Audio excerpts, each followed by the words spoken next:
नमस्कार दोस्तों, स्वागत है आप सभी लोगों का एक बार फिर से राम एकेडमी के इस यूट्यूब चैनल पर।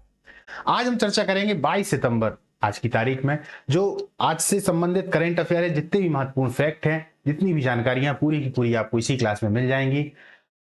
वीडियो चालू करने से पहले मैं आपसे बता दूं, जो लोग टेलीग्राम से नहीं जुड़े हैं टेलीग्राम से जरूर जुड़ जाएं, क्योंकि इसका जो पीडीएफ है वो आपको टेलीग्राम पर ही मिलेगा। तो चलिए दोस्तों, इसको चालू करते हैं इस क्लास को। सबसे पहले हम जान लेते हैं कि आज के जो हमारे महत्वपूर्ण प्रश्न हैं, जो जानकारियां हैं वो कौन कौन सी हैं। फिर बाद में इसके साथ में अपन डिटेल में चर्चा करेंगे। सबसे पहला, अंतर्राष्ट्रीय दिवस कब मनाया गया? भारत ने किस देश के साथ मुक्त व्यापार समझौते पर हस्ताक्षर किए हैं? बिहार सरकार ने बेरोजगारों के लिए मासिक राशि कितनी बढ़ाई है? ब्रिटेन ने फिलिस्तीन को किस रूप में मान्यता दी? आईएमएफ ने यूपीआई को किस रूप में पहचाना? यूपीआई अभी एक और क्लास में काफी चर्चा में था, अपन ने उसकी चर्चा भी की थी, आज भी करेंगे। भारत और यूएई के बीच हाल ही में कौन सी कहां उच्च स्तरीय बैठक हुई है? हाल ही में चीन में कौन सा तूफान आया है? पटना में कौन सा विज्ञान केंद्र खोला गया है? भारत के लिए दूसरा विश्व चैंपियन पदक किसने जीता? सेबी ने विदेशी निवेश को आकर्षित करने के लिए क्या शुरू किया? पटना न्यायालय के मुख्य न्यायाधीश के रूप में किसने शपथ ली है?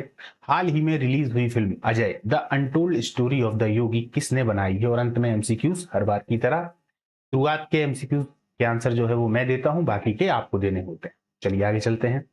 सबसे पहला प्रश्न है, अंतरराष्ट्रीय शांति दिवस कब मनाया गया? तो 21 सितंबर 2025, मतलब कल बनाया गया। अंतरराष्ट्रीय शांति दिवस, जिसे पीस डे भी कहा जाता है, यह हर साल 21 सितंबर को मनाया जाता है।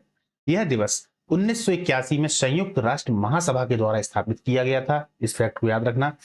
इस दिन को वैश्विक स्तर पर शांति, अहिंसा और युद्ध विराम के प्रतीक के रूप में माना जाता है। देखिए, 21 सितंबर को यदि हम देखें तो अंतरराष्ट्रीय शांति दिवस ये जो है ये अपने आप में ही काफी मान्यता रखता है। क्योंकि अगर हम देखें कि आज के समय पर पूरे विश्व में क्या माहौल बन रहा है, कभी फिलिस्तीन इजराइल का युद्ध हम देखने को मिलते हैं, कभी अमेरिका रूस की तरफ आंख दिखाने लगता है, चीन की जो आंख है वो हमारे ऊपर बनी ही हुई है, पाकिस्तान अपनी हरकतों से बाज आ ही नहीं रहा है। ऐसी कंडीशन में कहीं ना कहीं अंतरराष्ट्रीय शांति दिवस अपने आप में बहुत महत्व का दिवस है। इसके बारे में थोड़ी मजेदार फैक्टों को और जान लेते हैं। यह दिवस 1981 में संयुक्त राष्ट्र महासभा यूएनजीए द्वारा तो घोषित किया गया था। शुरुआत में तो इसे हर साल सितंबर के तीसरे मंगलवार को मनाया जाता था, लेकिन 2002 से इसकी जो फिक्स्ड डेट हो गई वो 21 सितंबर कर दी गई। इस दिन यूएन मुख्यालय न्यूयॉर्क में पीस बेल बजाई जाती है, जिसे जापान ने गिफ्ट किया था। यह बेल पुराने सिक्कों और बच्चों के दान में ढलाई में जो दी गई चीजें हैं उन्हीं के द्वारा बनाई गई है। हर साल इस दिवस की एक अलग थीम होती है, जैसे climate action for peace, shaping peace together आदि। इस दिन पूरी दुनिया के लोग युद्ध, हिंसा और झगड़ों से ऊपर उठकर शांति और भाईचारे का संदेश फैलाने की कोशिश करते हैं। हम सभी जानते हैं कि हमने 2 विश्व युद्ध देखे हैं। कहीं ना कहीं हमारी जो पीढ़ियां रही उन्होंने इन विश्व युद्धों को देखा है। उससे होने वाला जो नरसंहार था वो देखा, उससे होने वाली जो हानि थी वो देखा है।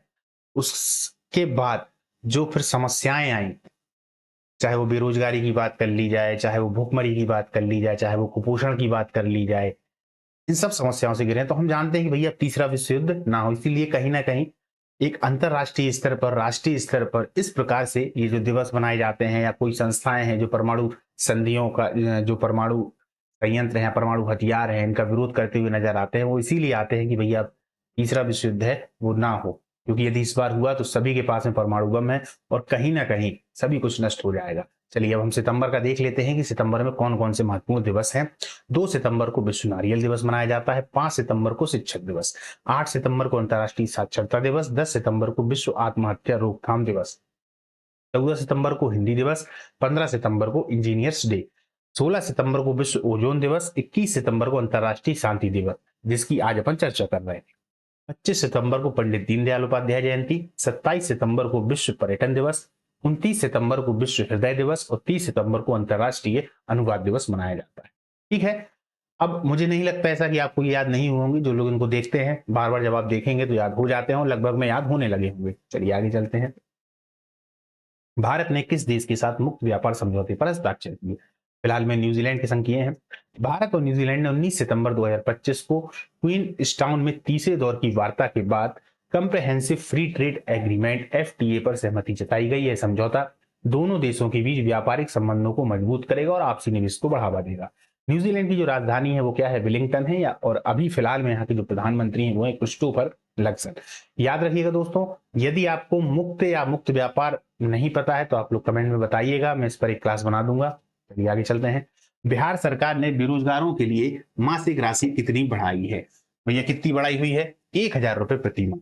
बिहार मुख्यमंत्री नीतीश कुमार ने 18 सितंबर 2025 को सेल्फ हेल्प अलाउंस स्कीम के तहत बेरोजगार स्नातकों को 1,000 प्रति माह देने की घोषणा की। यह घोषणा 20 से 25 वर्ष आयु वर्ग के उन युवाओं के लिए है जो ना तो पढ़ाई कर रहे हो, ना ही सरकारी या निजी क्षेत्रों में कार्यरत हो, ना ही स्वरोजगार में है, मतलब कुछ है नहीं इनके पास में। तो बिहार के जो मुख्यमंत्री हैं इस समय कौन है? तो नीतीश कुमार हैं। और बिहार के जो राज्यपाल हैं वो हैं आरिफ मोहम्मद खान। बिहार में विधानसभा सीटों की यदि हम बात करें तो कुल सीटें कितनी हैं? 243। और बिहार में इस तरीके की जो योजनाएं हैं अगर वो चलती हैं तो बहुत ही बढ़िया हो जाता है बेरोजगारों के लिए या जो नवयुवक हैं उनके लिए, क्योंकि अभी उनके पास में कोई व्यवस्था नहीं है काम करने की। तो बिहार को हम देखें तो अगर एक तरीके से गरीबी रेखा के मामले में भी काफी ज्यादा वहां पे बेरोजगारी है। आगे चलते हैं। ब्रिटेन ने फिलिस्तीन को किस रूप में मान्यता दी है? तो भैया स्वतंत्र राज्य के रूप में इसको मान्यता दी गई। 21 सितंबर 2025 को ब्रिटेन के प्रधानमंत्री कीर स्टामर ने फिलिस्तीन को स्वतंत्र राज्य के रूप में मान्यता दी। तो क्या ये स्वतंत्र नहीं था? जानेंगे इसके अभी पूरे इतिहास के बारे में, हम छोटे से में जानेंगे, पर जानेंगे तो हमें समझ में आएगा। इस निर्णय के साथ ही कनाडा और ऑस्ट्रेलिया ने भी फिलिस्तीन को स्वतंत्र राज्य के रूप में मान्यता दी है। यह कदम मध्य पूर्व में शांति प्रक्रिया को पुनर्जीवित करने के उद्देश्य से उठाया गया है। देखिए, मान्यता दी है तो क्या इनको अधिकार है इस प्रकार से मान्यता देने का? नहीं, बिल्कुल अधिकार नहीं है। आपने देखा होगा जब आप छोटे रहे होगे, आपकी किसी अपने दोस्त से छोटे में लड़ाई हो जाती थी, तो आपके अगल बगल में बड़े भैया लोग खड़े रहते थे, तो जब बड़े भैया जिसका भी समर्थन कर देते थे तो उसको सही मान लिया जाता था। कुल मिला के यहाँ पर भी वही कहानी है। यदि बड़े भैया के रूप में बात करें तो यह ब्रिटेन है, बाकी जो छोटे छोटे लड़के लड़ाई कर रहे हैं वो फिलिस्तीन है। इस तरीके से मान्यता दी गई, ठीक है ना। आगे चलते हैं। अब थोड़ा प्राचीन काल में देख लेते हैं फिलिस्तीन को। फिलिस्तीन क्षेत्र प्राचीन सभ्यताओं का केंद्र रहा है। यहाँ कनानी, फिलिस्तीनी, यहूदी और रोमन सभ्यताएं बसी। उस्मानी साम्राज्य 1517 से लेकर प्रथम विश्व युद्ध 1917 तक यह इलाका तुर्कों के उस्मानी साम्राज्य के अधीन रहा, ठीक है। अब जब ब्रिटिश मैंडेट आए तब प्रथम विश्व युद्ध के बाद जब ऑटोमन साम्राज्य टूट जाता है तब ब्रिटेन ने लीग ऑफ नेशंस के मैंडेट के तहत 1920 से 1948 तक फिलिस्तीन पर शासन किया। शासन ही शासन हो रहा है। अब देखिए, इजराइल की स्थापना हुई 1948। द्वितीय विश्व युद्ध और हेलोकॉस्ट के बाद संयुक्त राष्ट्र ने 1947 में योजना बनाई कि फिलिस्तीन को दो हिस्सों में बांट दिया जाए, एक यहूदी राष्ट्र जिसे इजराइल दिया जाए नाम, और एक अरब राष्ट्र जिसे पैलेस्टीन नाम दिया गया। लेकिन अरब देशों ने इस योजना को तो स्वीकार नहीं किया। 1948 में इजराइल ने खुद को स्वतंत्र घोषित कर दिया, जिससे अरब और इजराइल युद्ध शुरू हो गया, जो हम अभी भी देखते हैं। फिलिस्तीन संकट। 1948 के युद्ध में इजराइल ने अपना इलाका बढ़ा लिया और फिलिस्तीन का बड़ा हिस्सा खो गया।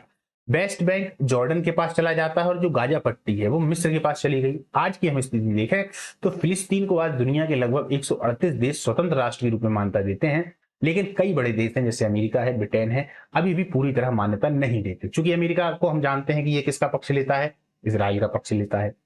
ब्रिटेन को भी देखें तो वो भी इजराइल का ही पक्ष लेता है बहुत सारे मामलों में, लेकिन कभी कभी हमें हल्का सा विरोध भी देखने को मिलता है। तो दो प्रमुख क्षेत्र जो वेस्ट बैंक है और गाजा पट्टी है, यहां पर फिलिस्तीन प्राधिकरण और हमास का नियंत्रण अलग अलग हिस्से में है। इसको भी याद रखिएगा, हमास का भी आप लोगों ने नाम सुन रखा होगा।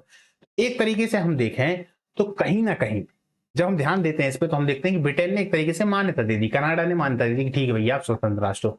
कहीं ना कहीं इनके कुछ एक राजनीतिक कारण भी होते हैं। चलिए आगे चलते हैं। हमने समझ लिया फिलिस्तीन के संग में कैसा क्या हुआ था एक बिल्कुल छोटे से रूप में। IMF ने यूपीआई को किस रूप में पहचाना है? तो वैश्विक डिजिटल भुगतान प्रणाली के रूप में। अंतरराष्ट्रीय मुद्रा कोष IMF ने जून 2025 में प्रकाशित अपनी रिपोर्ट में भारत के यूनिफाइड पेमेंट इंटरफेस यूपीआई को वैश्विक डिजिटल भुगतान प्रणाली के रूप में सराहा है। रिपोर्ट में कहा गया है कि यूपीआई ने भारत में डिजिटल भुगतान को सरल और सुलभ बनाया, जिससे लेन देन की गति और पारदर्शिता में वृद्धि हुई है। यूपीआई की थोड़ी कहानी देख लो भैया, यहां से प्रश्न पूछा ही जाता है। हाँ, एक ना एक अगर बैंक का पेपर है तो उसमें तो ज्यादा प्रश्न आ ही जाते हैं। नॉर्मल पेपर भी यदि होता है तो नॉर्मल पेपर में भी हम देखते हैं कि ये जो बैंकों से संबंधित है या जो डिजिटल भुगतान से संबंधित है, लेन देन से संबंधित, चाहे वो हम पेटीएम की बात कर लें, फोन पे की बात कर लें, गूगल पे की बात कर लें, क्वेश्चन पूछ ही लेते हैं। तो ये शुरुआत यूपीआई की यूनिफाइड पेमेंट इंटरफेस को 11 अप्रैल 2016 में लॉन्च किया गया था। इसे किसने बनाया है? इसे NPCI national payment corporation of India ने बनाया, जो RBI और भारतीय बैंकों का संगठन है। गजब की बात। यूपीआई दुनिया की सबसे सस्ती और तेज पेमेंट सर्विस है। 2023-24 तक हर महीने 10 अरब से ज्यादा ट्रांजैक्शन यूपीआई से हो रहे हैं। कई देश अब भारत से सीखकर यूपीआई अपना रहे हैं, जैसे सिंगापुर, फ्रांस, नेपाल, भूटान। गजब की बात यह है कि भाई पैसे भेजने के लिए अब सिर्फ मोबाइल नंबर, यूपीआई आईडी ही काफी है। ना खाता नंबर याद करने की झंझट, ना आईएफएससी कोड की टेंशन, सीधा नंबर से नंबर पे चले जाते हैं। हम सभी जानते हैं। भारत और यूएई के बीच हाल ही में कहां उच्च स्तरीय बैठक हुई? आबू धाबी में। भारत और संयुक्त अरब अमीरात यूएई के बीच 13वीं उच्च स्तरीय संयुक्त कार्यबल बैठक 19 सितंबर 2025 को आबू धाबी में आयोजित की गई। इस बैठक में दोनों देशों के बीच व्यापार, निवेश और रणनीतिक सहयोग बढ़ाने पर चर्चा की गई। विशेष रूप से कंप्रहेंसिव इकोनॉमिक पार्टनरशिप एग्रीमेंट के तहत निवेश और निर्यात परियोजनाओं की प्रगति की समीक्षा की गई। आगे चलते हैं। हाल ही में चीन में कौन सा तूफान आया? तो तूफान मिटांग, या इसको अगर हम देखें तो मितांग भी, इसको आपने देखा होगा कहीं कहीं, ये मितांग भी मिलता है हमारे लिए। तो तूफान मितांग, जिसे फिलीपींस में ट्रॉपिकल डिप्रेशन मिरासोल के नाम से जाना जाता है, 19 सितंबर 2025 को दक्षिणी चीन के गुआंगडोंग प्रांत में लैंडफॉल किया। इस तूफान के कारण भारी वर्षा, तेज हवाएं चली, जिससे जीवन जो है वो अस्त व्यस्त हुआ, प्रभावित हुआ। अच्छा, टाइफून क्या है, थोड़ा इसको समझते हैं। टाइफून के बारे में हम इसलिए जान लेते हैं क्योंकि कहीं ना कहीं चक्रवातों को लेकर, प्रति चक्रवातों को लेकर हमसे क्वेश्चन पूछे जाते हैं, ज्योग्राफी वाला जो हमारा चैप्टर होता है उसमें। तो चलिए देखते हैं। समुद्र में उठने वाले बहुत तेज तूफान को ही अलग अलग जगह अलग अलग नाम से पुकारा जाता है। अमेरिका में इसको कहा जाता है हरिकेन, हिंद महासागर में इसको साइक्लोन कहते हैं, और टाइफून यदि हम देखें तो ये चीन वाला जो क्षेत्र है या चीन वाले क्षेत्र में इसको टाइफून कहा जाता है। क्लियर? कब आता है ये? तो ज्यादातर मई से अक्टूबर के बीच में आएगा, जब समुद्र का पानी बहुत गर्म हो जाता है। कहाँ आता है? सबसे ज्यादा टाइफून चीन में, जापान में, फिलीपींस में, ताइवान में और दक्षिण पूर्व एशिया में आते हैं। अब टाइफून को आप समझ गए होंगे। थोड़ा मजेदार फैक्ट और देख लें। एक टाइफून की हवा की जो स्पीड है वो 250 किलोमीटर पर आवर है। ये मजेदार के साथ साथ खतरनाक फैक्ट भी है। टाइफून के बीच में एक हिस्सा होता है जिसे आई ऑफ टाइफून कहते हैं, यानी चक्रवात की आंख। वहां बिल्कुल शांति रहती है। टाइफून इतना ताकतवर होता है कि जहाजों को भी पलट सकता है और तटीय शहरों को डुबा सकता है। सबसे खतरनाक टाइफून, टाइफून हैयान, नवंबर 2013 में फिलीपींस में आया था। हवा की स्पीड इसमें 315 किलोमीटर पर आवर थी। सोचिए, आप जब बाइक चलाते हैं तो अधिकतम 80-90 पे बाइक पूरी हिलने लगती है, हमको लगता है कि भैया क्या हो जाएगा। अब आप ये देखिए 315 किलोमीटर, यानी अगर हम 90 का 3-4-5 गुना कर दें तब जाके 315 हो रहा है। कितनी तेज इसकी स्पीड होगी।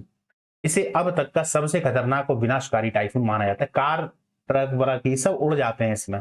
चलिए आगे चलते हैं। पटना में कौन सा विज्ञान केंद्र खोला गया है अभी हाल ही में? डॉक्टर एपीजे अब्दुल कलाम विज्ञान सिटी। चूंकि एपीजे अब्दुल कलाम जी का नाम इससे जुड़ रहा है तो निश्चित तौर पर महत्वपूर्ण हो ही जाता है। 21 सितंबर 2025 को बिहार के मुख्यमंत्री नीतीश कुमार ने पटना में डॉक्टर एपीजे अब्दुल कलाम विज्ञान सिटी का उद्घाटन किया। यह विज्ञान सिटी युवाओं में वैज्ञानिक सोच और नवाचार को बढ़ावा देने के उद्देश्य से स्थापित की गई है। पटना न्यायालय के मुख्य न्यायाधीश के रूप में किसने शपथ ली है? तो न्यायमूर्ति पीवी बंजतरी हैं। 21 सितंबर 2025 को न्यायमूर्ति पीवी बंजतरी ने पटना उच्च न्यायालय के मुख्य न्यायाधीश के रूप में शपथ ली है। वे न्यायमूर्ति सुनील कुमार के स्थान पर नियुक्त किए गए हैं। क्लियर? आगे चलते हैं। हाल ही में रिलीज हुई film Ajay the untold story of the Yogi किसने बनाई है? ये इंपॉर्टेंट क्वेश्चन है दोस्तों, याद रखिएगा। उत्तर है अजय मेघी। फिल्म निर्माता हैं अजय मेघी ने हाल ही में film Ajay the untold story of the Yogi का निर्माण किया। यह फिल्म उत्तर प्रदेश के मुख्यमंत्री योगी आदित्यनाथ के जीवन पर आधारित है। निश्चित तौर पर अच्छी मूवी तो होगी ही। मान लीजिए उतना इसमें एक्शन नहीं हमें देखने को मिले, लेकिन ये जानकारी वाली मूवी तो है निश्चित तौर पर, क्योंकि भैया योगी आदित्यनाथ इससे जुड़े हुए हैं और उनके संघर्षों और उपलब्धियों को दर्शाती है। यह एक राजनीतिक जीवनी फिल्म है जो योगी आदित्यनाथ के जीवन पर आधारित है। हल्का सा थोड़ा गहराई में जाते हैं। इस फिल्म की कहानी किताब the monk who become chief minister लेखक शांतनु गुप्ता से ली गई है। निर्देशन देखा जाए तो रविंद्र गौतम ने किया है और प्रमुख इसमें जो कलाकार हैं वो देख लें तो अनंत जोशी जो हैं वो योगी आदित्यनाथ की भूमिका में है, जबकि जो परेश रावल है, परेश रावल को तो आप जानते ही हैं, शुरुआत में विलन के रूप में थे, फिर कॉमेडी के रूप में आए, अब आजकल एकदम सीरियस मूवी करते हैं। तो परेश रावल जो है वो इसमें महंत अवैधनाथ की भूमिका में है। तो कहीं ना कहीं योगी आदित्यनाथ के गुरु होंगे शायद, हालांकि मैंने मूवी अभी देखी नहीं है। चलिए अन्य कलाकार देखे जाएं तो दिनेश लाल यादव जी और अजय मेघी हैं। आगे चलते हैं। अब भैया आज के हमारे जो एमसीक्यू हैं, तो अंतरराष्ट्रीय शांति दिवस कब मनाया जाता है? 15 अगस्त, 21 सितंबर, 2 अक्टूबर या 1 जनवरी? कब मनाया जाता है? 21 सितंबर को। अब आता है दूसरा प्रश्न, भारत ने किस देश के साथ हाल ही में मुक्त व्यापार समझौते पर बातचीत पूरी की है? ऑस्ट्रेलिया, न्यूजीलैंड, जापान या यूएई? तो भैया यूएई के साथ में ने अभी बातचीत पूरी की है।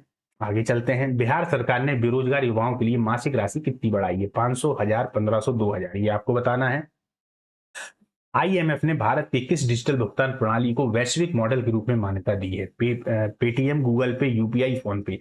इसका आंसर आप लोग कमेंट बॉक्स में जरूर बताइएगा, और हाँ ये भी बताइएगा कि यूपीआई कब से चालू है। ठीक है, आगे चलते हैं।